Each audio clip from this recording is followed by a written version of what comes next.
Hey all welcome to my channel. So ఈరోజు మనం చేస్తుంది వైట్ సాస్ పాస్తా.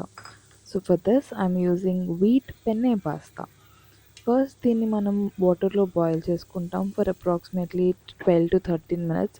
ఒకసారి బాక్స్లో డైరెక్షన్స్ చూస్తే దాన్ని బట్టి మనం బాయిల్ చేసుకోవచ్చు. సో దీని తర్వాత I'm taking butter, garlic and oats flour. Oats flour అంటే ఏం లేదు, I'm just taking it in replacement of maida. Rolled ఓట్స్ని మిక్సీలో వేసేసుకుంటే we can get oats flour. So ఈ పాస్తా మొత్తంలో మనం జాగ్రత్తగా ఉండాల్సింది ఈ పార్టే, మిల్క్ వేయడం. ఈ మిల్క్ వేసినప్పుడు అది ఉండలు కట్టకుండా ఉండడానికి we have to whisk it fast అనమాట. సో ఈ ప్రాసెస్ మొత్తంలో ఇదే ఇంపార్టెంట్ స్టెప్. సో మెల్లమెల్లగా మిల్క్ యాడ్ చేస్తూ దాన్ని మిక్స్ చేసుకుంటూ థిక్ అయ్యేంత వరకు వెయిట్ చేయాలి.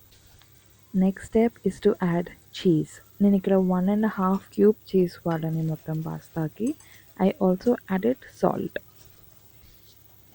సో కన్సిస్టెన్సీ మీకు ఎప్పుడైనా థిక్ అయిపోతుంది అనిపిస్తే just keep adding milk little by little.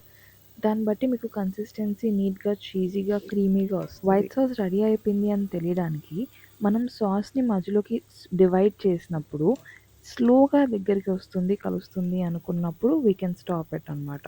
అప్పుడు మనం బాయిల్ చేసుకున్న పాస్తా దీంట్లోకి యాడ్ చేసి మనకు కావాల్సిన పెప్పర్ కానీ, ఆరిగానో కానీ, చిల్లీ ఫ్లేక్స్ కానీ యాడ్ చేసుకోవచ్చు.